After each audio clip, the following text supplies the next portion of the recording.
Reminder से related आपके exam में क्वेश्चंस आते हैं जो कि बहुत ही टाइम टेकिंग क्वेश्चन होते हैं। कई बार बहुत बड़ी बड़ी पावर लगी होती है, बड़े बड़े नंबर होते हैं और कहा जाता है कि इसका रिमाइंडर क्या होगा, इसका शेषफल क्या होगा।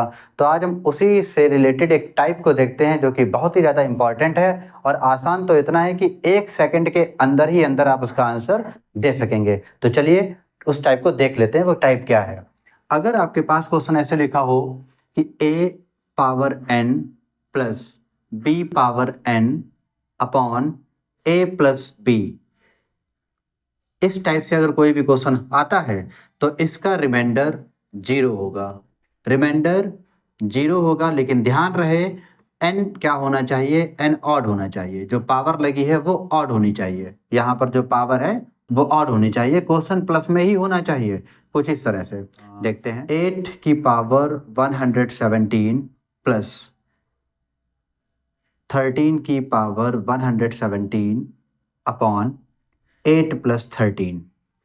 अगर कुछ इस तरह से क्वेश्चन है तो बताइए इसका आंसर क्या होगा।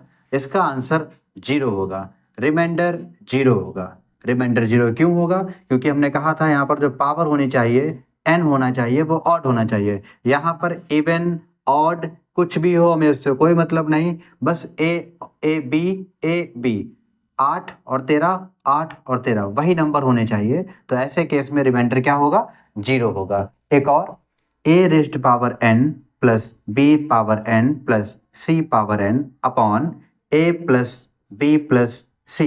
कुछ इस तरह से क्वेश्चन है, कुछ इस तरह से है, तो इसका भी रिमाइंडर क्या होने वाला है, 0। लेकिन कंडीशन वही है कि n क्या होना चाहिए, ऑड। n ऑड होना चाहिए। अगर ऑड की जगह पर कुछ और होगा तो आंसर नहीं होगा।